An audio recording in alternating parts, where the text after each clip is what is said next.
ओम शांति।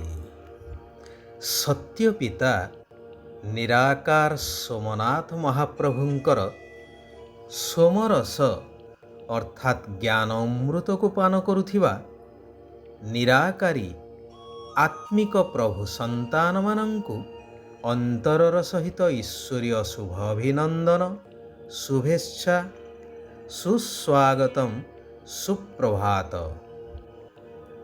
ଯେଉଁମାନେ ଆଜ୍ଞାକାରୀ ସନ୍ତାନ ହୁଅନ୍ତୁ, କର୍ମଚାରୀ ହୁଅନ୍ତୁ ବା ସେବକ ହୁଅନ୍ତୁ, ସେମାନଙ୍କୁ ସମସ୍ତେ ଆଦର କରିଥାନ୍ତି, ତାଙ୍କର ଗୁଣଗାନ ମଧ୍ୟ କରିଥାନ୍ତି। ରାମଚନ୍ଦ୍ରଙ୍କର କଥା କିଏ ବା ନ ଜାଣନ୍ତି? ସେ ଏପରି ଆଜ୍ଞାକାରୀ ସତ୍ୟନିଷ୍ଠ ଶ୍ରେଷ୍ଠ ଯେ ପିତାଙ୍କର ସତ୍ୟ ରକ୍ଷା କରିବାକୁ ଯାଇ ପିତାଙ୍କଠାରୁ ଆଜ୍ଞା ପାଇ ବନବାସ ଚାଲିଗଲେ। ପୁଣି ଦିନେ ନୁହେଁ, ମାସେ ନୁହେଁ, ବର୍ଷେ ନୁହେଁ, ପୁରା 14 ବର୍ଷ ସାଥିରେ ପତ୍ନୀ ଏବଂ ଅନୁଜ ଲକ୍ଷ୍ମଣଙ୍କୁ ସାଙ୍ଗରେ ଧରି। ଏହା ସଂସାରରେ ବିରଳ। କେବଳ ତ୍ରେତୟା ଯୁଗରେ ନୁହେଁ, ପରନ୍ତୁ ପୁରା କଳ୍ପରେ ଅର୍ଥାତ୍ 4 ଯୁଗ ମଧ୍ୟରେ ଏପରି ଦୃଷ୍ଟାନ୍ତ ଆଉ କେଉଁଠାରେ ଦେଖିବାକୁ ମିଳେ ନାହିଁ। ବିଶାଳ ଅଯୋଧ୍ୟା ରାଜ୍ୟ ଧନଧାନ୍ୟରେ ପରିପୂର୍ଣ୍ଣ, ରାଜଭକ୍ତ ପ୍ରଜା ସମୂହ, ସୁଖ ଶାନ୍ତିରେ ଭରପୁର ରାଜ୍ୟ ପ୍ରତି ତିଳେ ମାତ୍ର ମୋହ ନ ରଖି ନମ୍ରତାର ସହିତ ସହର୍ଷେ ସମସ୍ତଙ୍କଠାରୁ ବିଦାୟ ନେଇ ଚାଲିଗଲେ ବନବାସରେ। ଥରେ ମାତ୍ର ପ୍ରଶ୍ନ କରିନାହାନ୍ତି କି ପିତା ଏପରି କାହିଁକି ଆଦେଶ ଦେଉଛନ୍ତି? ଏହା ପଛରେ ପିତାଙ୍କର କ'ଣ ବିଶେଷତା ରହିଛି ବା କ'ଣ ବିବଶତା ତାଙ୍କର ରହିଛି? ଥରେ ମାତ୍ର ଚିନ୍ତା କରିନାହାନ୍ତି ଏଠାରୁ ବନକୁ ଗଲା ପରେ କିପରି ରହିବୁ, କିପରି ଚଳିବୁ? ଏ କଥା ମଧ୍ୟ ଥରେ ମାତ୍ର ଚିନ୍ତା କରିନାହାନ୍ତି। କାରଣ ତାଙ୍କୁ ଜଣାଥିଲା ପ୍ରତ୍ୟେକ ଘଟଣାର ପଛରେ କଲ୍ୟାଣ ହିଁ ଅଛି ଏବଂ ଗୁରୁଜନ ଯାହା କହୁଛନ୍ତି ବା ଯାହା ଆଜ୍ଞା ଦେଉଛନ୍ତି ତାହା ପାଳନ କରିବା ପିଲାମାନଙ୍କର କର୍ତ୍ତବ୍ୟ। ଏହା ମଧ୍ୟ ସମ୍ପୂର୍ଣ୍ଣ ବାସ୍ତବ, ଯାହା ରାମାୟଣର ଫଳାଫଳରୁ ସ୍ପଷ୍ଟ ପ୍ରମାଣ ମିଳେ। ରାମଚନ୍ଦ୍ରଙ୍କର ଏହି ଦୃଢ଼ ପଦକ୍ଷେପ ସାରା ମାନବ ସମାଜ ପାଇଁ ଏକ ବିରାଟ ଶିକ୍ଷା, ଯାହା ମଧ୍ୟ ପ୍ରତିଫଳିତ ହୋଇଥିଲା ରାମ ଭକ୍ତ ହନୁମାନଙ୍କ ଉପରେ। ମନରେ ତାଙ୍କର କେବେ ବି ସଂଶୟର ଚିହ୍ନ ବର୍ଣ୍ଣ ନଥିଲା, କାରଣ ସେ ଥିଲେ ଆଜ୍ଞାକାରୀ ପ୍ରଭୁ ଭକ୍ତ।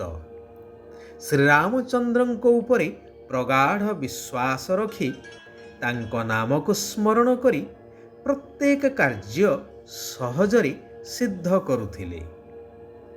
ରାମଚନ୍ଦ୍ରଙ୍କର ଆଜ୍ଞାକୁ ପ୍ରଭୁ ପ୍ରସାଦ ଭାବି କାର୍ଯ୍ୟରେ ପରିଣତ କରୁଥିଲେ ଅଚିରେ।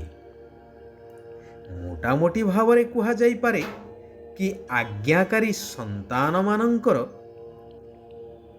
କର୍ତ୍ତବ୍ୟ ବା ତାଙ୍କର ଏହି ଆଜ୍ଞା ପାଳନ କରିବାର କର୍ତ୍ତବ୍ୟକୁ ଦେଖି ତାଙ୍କ ଉପରେ ସମସ୍ତଙ୍କର ଶୁଭାଶୀର୍ବାଦ ଯୋଗୁଁ ସେମାନଙ୍କର ଆତ୍ମିକ ଶକ୍ତି ବୃଦ୍ଧି ପାଇଥାଏ ଏବଂ ପ୍ରତ୍ୟେକ କାର୍ଯ୍ୟରେ ସେମାନେ ସଫଳତାକୁ ପ୍ରାପ୍ତ କରିଥାନ୍ତି।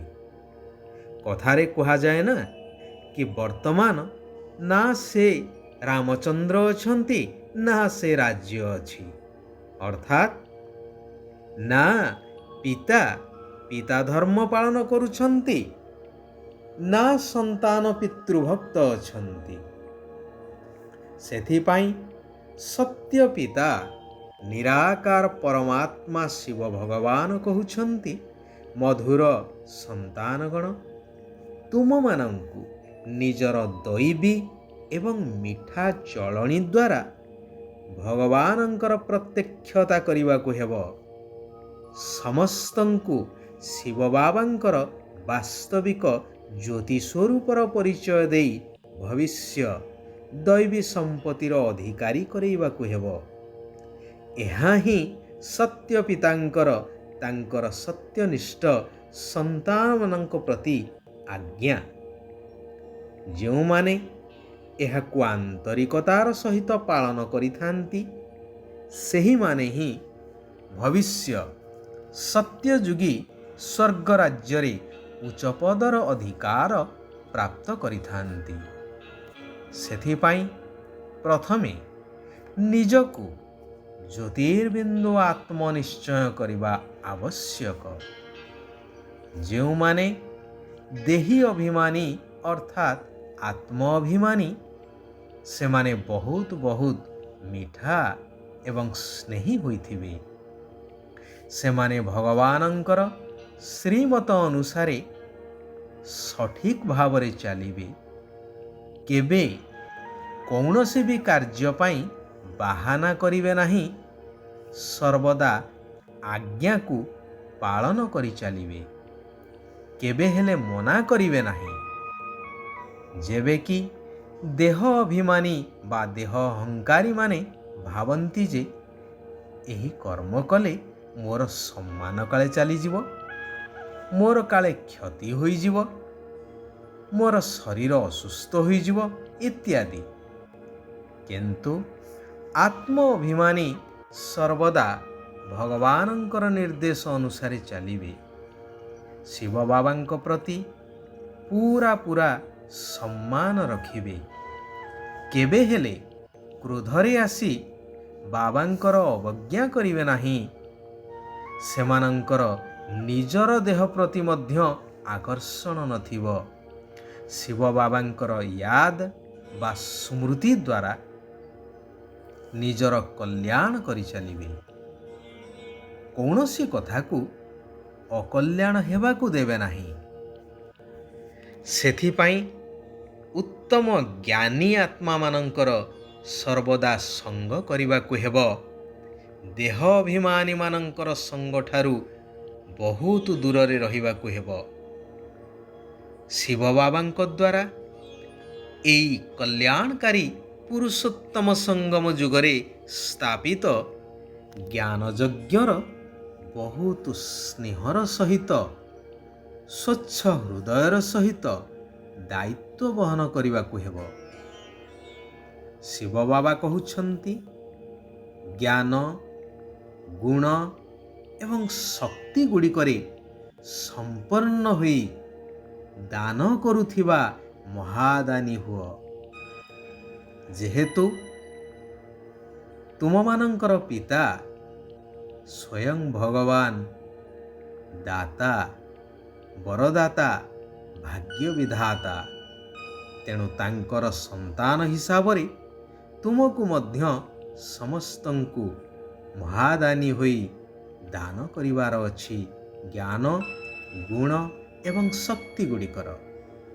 ସାରା ଦିନ ଭିତରେ ଯେଉଁମାନେ ତୁମ ସମ୍ପର୍କରେ ଆସୁଛନ୍ତି ସେମାନଙ୍କୁ ମହାଦାନୀ ହୋଇ କୌଣସି ନା କୌଣସି ଶକ୍ତିର, ଜ୍ଞାନର ଅବା ଗୁଣର ଦାନ ଦେଇ ଚାଲ। ଦାନର ଆଧ୍ୟାତ୍ମିକ ଅର୍ଥ ହେଉଛି ସହଯୋଗ ହେବା, ସହଯୋଗ ଦେବା। ତେଣୁ ତୁମମାନଙ୍କୁ ଏହି ତିନି ସମ୍ପତ୍ତିରେ ସମ୍ପନ୍ନ ହେବାକୁ ପଡ଼ିବ।